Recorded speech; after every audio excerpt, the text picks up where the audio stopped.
اب پھر ہمیں جب جانور کو لان تان نہیں کرنا بولے تو پھر ہمیں اپنے لوگوں کو لان تان کیسا کر سکتے ہیں؟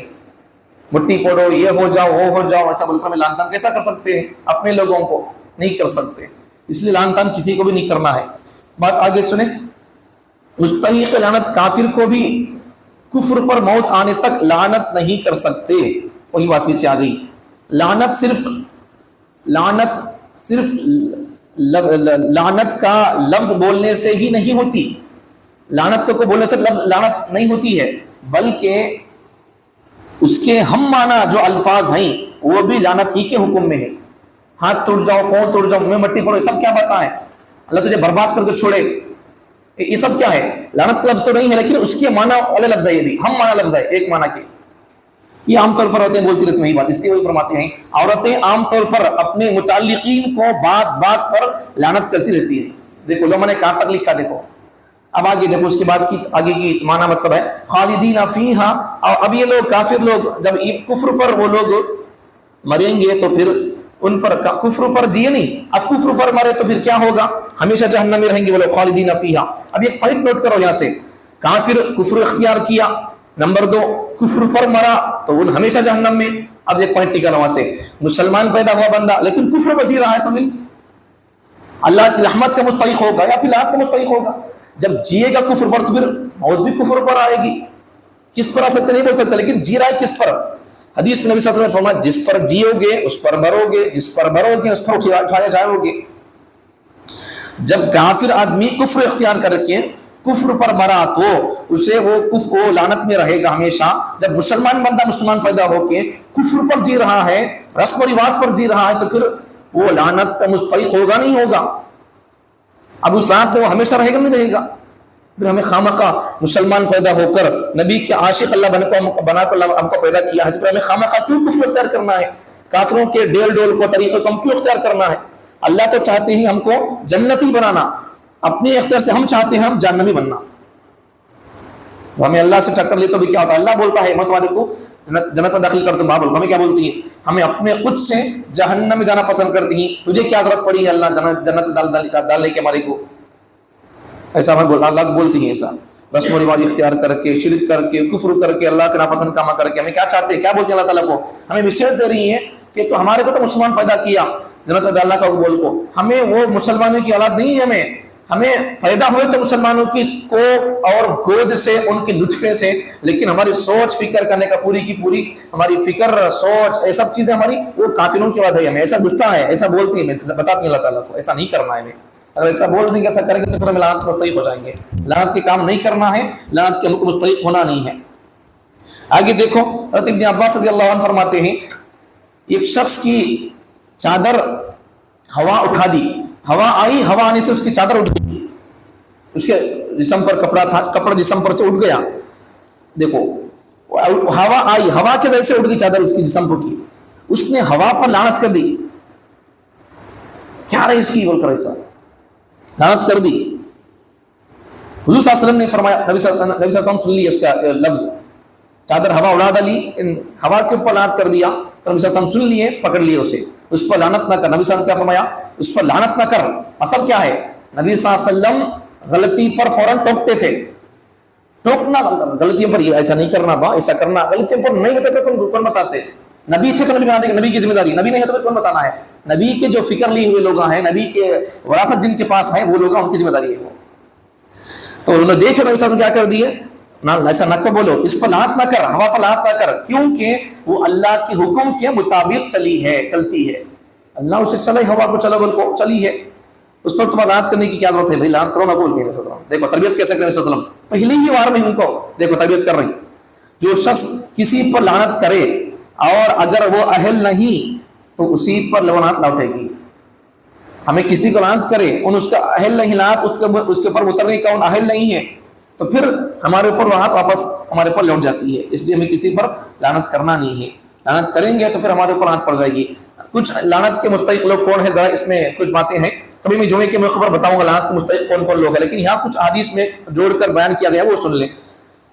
اس لعنت کے مستحق لوگ کون کون ہیں، یہاں پر کچھ باتیں نقل کی گئی۔ نوٹ نمبر 1، اصحاب رسول کو برا بھلا کہنے والا لعنت کا مستحق ہے۔ اس پر ہم لعنت کر سکتے ہیں. نبی کے صحابہ کو لعنت کرنے والا، نبی کے صحابہ پر کیچڑ اچھالنے والا، نبی کے صحابہ کی پرسنل زندگیوں یا ان کے کچھ فیصلوں کو، ان کی کچھ سیاسی زندگیوں کو، پولیٹیکل زندگیوں کو اٹھا کر ان کی زندگیوں پر، ان کے اوپر لعنت کرنے والا، ان کے بچوں کی زندگی کو اٹھا کر ان پر لعنت کرنے والا، یہ سب چیزیں کرنے والا لعنت کا مستحق ہے. نہیں کرنا ایسا. اب بعض لوگ اس وقت میں حضرت امیر معاویہ رضی اللہ عنہ کے اوپر لعنت کرتے ہیں، نہیں کرنا ہے. نبی صلی اللہ علیہ وسلم کے وہ نسبتی برادر کا مطلب صالحین، اور پھر وہی کو لکھنے والے تھے انہوں. بھئی اپنا خط کون تو بھی ہر کسی سے لکھاتا کیا؟ جس پر بھروسہ ہوتا ہے اس سے لکھاتا ہے. جب نبی صلی اللہ علیہ وسلم ان پر بھروسہ کر کے ان سے وہی لکھاتے، قرآن لکھاتے ہیں، تو پھر انہوں کتنا بھی کے پاس ان کی عزت نہیں رہیں گی، ابھی ان پر کتنا بھروسہ نہیں کریں گے. اب یزید حضرت حسین رضی اللہ عنہ کو شہادت کریں، اس کا ہاتھ ہے ملکوں میں.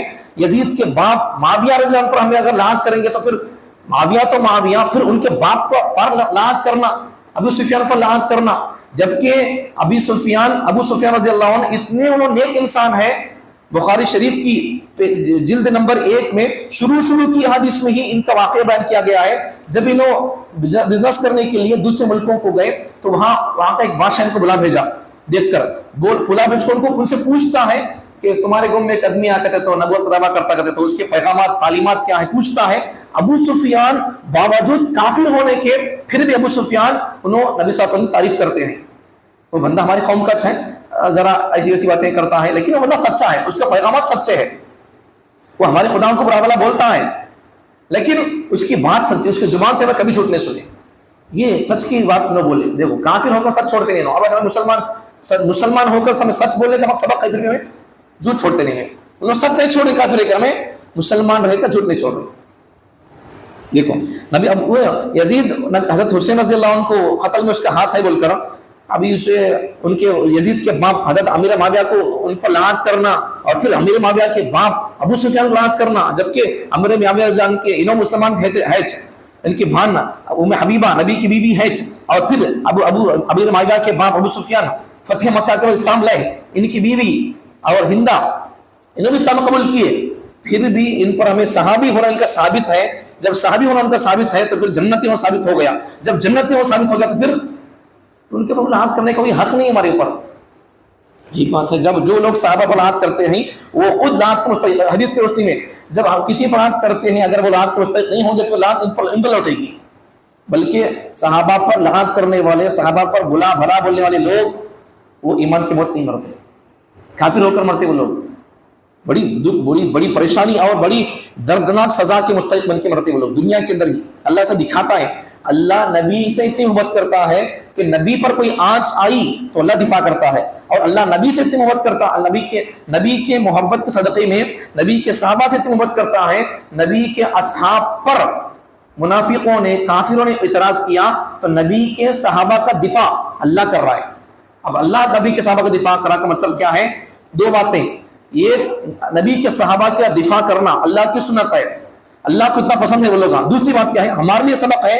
یہ نبی کے یہ پہلی صف کے نبی کے عاشق لوگ مجھے اتنا پسند ہے، میں خود ان کا دفاع کر رہا ہوں. تو تم بھی اپنے زمانے کے اگر کوئی کافر، کوئی مشرک یا لباس کے اعتبار سے کوئی مسلمان ہو، اگر وہ ظاہری مسلمان لوگ تمہارے نبی کے اصحاب پر اگر اعتراض کریں تم ان کا دفاع کرو.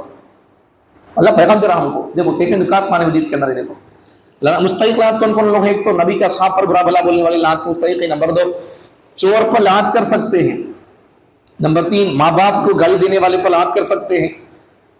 نمبر 4 مشرک مشترک زمین کے نشانات مٹانے والے پر. ہماری زمین یہاں تک ہے، ہمیں اپنے زمین کے نشانات کو اٹھا کر پتھر کو ہاں گاڑ دیتے ہیں تو اس پر لعنت کر سکتے. چور ہو گیا، ایک بھی خائن ہو گیا. نمبر 5 غیر اللہ کے تقرب کے لیے ذبح کرنے والے پر اللہ کی لعنت.